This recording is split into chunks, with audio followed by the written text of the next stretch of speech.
Ramil Madriaga nagsilbing dami sa multi-million peso transaction ng dating Pangulong Digong Duterte. Arrest number 12, Milky Regunan, please come in. Manang Milky. Milky. Yes, Sakayatea, nagsilbing dami ng multimillion transactions ni dating Pangulong Rodrigo Duterte si Ramil Madriaga. Ito ay sa pamagitan ng transfer ng daan-daang milyong pisong pera sa bank accounts ng ilang malapit kay dating Pangulong Duterte. Sa testimonya ni Madriaga sa impeachment proceedings ng House Justice Committee, na isagawa niya ang paglilipat ng mga pera sa pamagitan ng bank accounts na binuksan sa ilalim ng kanyang mga pangalan. Ang bank accounts ay nasa iba't ibang bangko sa Makati, Pasig at Pampanga na ginagamit umano sa intelligence operations at money laundering. Samantala, pumayag si Madriagang pumirma sa bank waiver para mabusisi ang kanyang bank accounts. Bago umalis sa pagdalo sa hearing ngayon ng House Justice Committee sa impeachment proceedings laban kay Vice President Sara Duterte, pinirmahan na ni Madriaga ang bank waiver. Tiyak naman ni Committee Chair Jervil Luistro na ang pagpirma ni Madriaga ay base sa kanyang desisyon at walang sinuman ang pumilit sa kanya. Narito si Committee Chairman Jervil Luistro. Mr. Madriaga, nauunawaan niyo po ba itong waiver ng bank secrecy na law na ito at ang magiging epekto nito?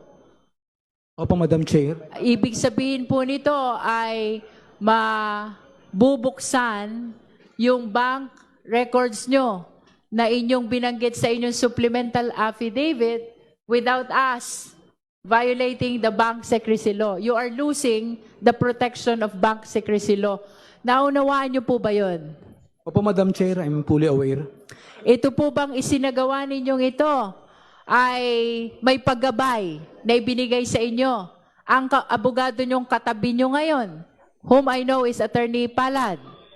Opo, Madam Chair. So, naiintindihan nyo po ang inyong ginagawang ito? Opo, Madam Chair. Okay. Ang susunod na hearing lakay ay sa April 22 at April 29. Hindi na rin maglalabas muna ng mga subpoena ang komite hanggat hindi pa natatawag at nakadadalo sa hearing ang ilang mga resource persons na una nang pinadalahan ng subpoena. Ako si Milky Regunan para sa Sakay. Ano nga bang kaso nitong si Ramil Madriaga? Bakit siya nakakulong ngayon? Oo, meron siyang kasong kidnapping lakay. Wow. Umano. Mm-hmm. Oo, at ito daw ay isinagawa laban sa kanya ni Attorney Harry Roque. Dahil ito daw ay paglabag, kumbaga ay meron siya kasing mga tinutulungan umano na mga magsasaka noon diyan sa ilang lugar sa parte ng South. At ang sabi niya, itong mga lupain daw na malalaking ito ay si Harry Roque ang nagmamay-ari. Kaya para kumbaga matigil yung pagtulong ni Madriaga sa ilang mga magsasaka at ilang mga grupo doon ay kinasuhan siya ng kidnapping at kaya ngayon ay nakakulong sa BJMP facility sa Taguig. Ayan, nakulong siya during Duterte administration pa o Marcos administration na?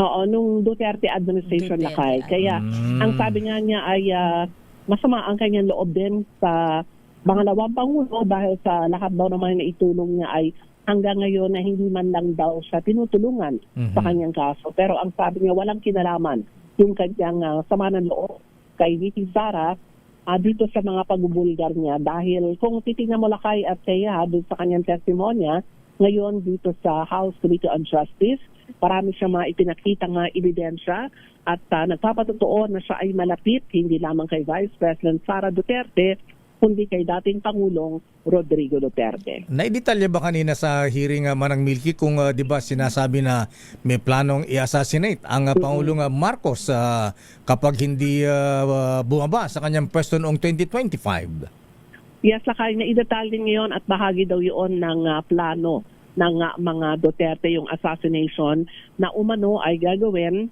2025. So yan ay nakalipas na taon. At meron ding ilang mga plano na papayagan daw ni Pangulong Rodrigo Duterte na tumakbo na lamang si Sara Duterte noon na mayor ng Davao bilang vice president ni PBBM. Dahil meron nga daw silang plano na ipapatay itong si PBBM sa kalagitnaan kanyang termino para ang maupo ay itong si VP Sara at siya ang kumaga ay manhulan bilang presidente. At ang plano ay yung itutuloy-tuloy ang kanyang pagiging presidente kung kakandidato uli para makumpleto naman yung 9 na taon, Lakay at Thea. Naidetalye ba kung sino ang magsasagawa ng assassination? Sino mag-execute Kay ng Pangulong plano? Marcos. Oo, wala siyang nabanggit kung sino ang gagawa, pero ito daw ay plano talaga ng mga Duterte. At ang sabi niya nga ay lahat ng kanyang mga binitawang salaysay dito ay kanyang sinumpaan.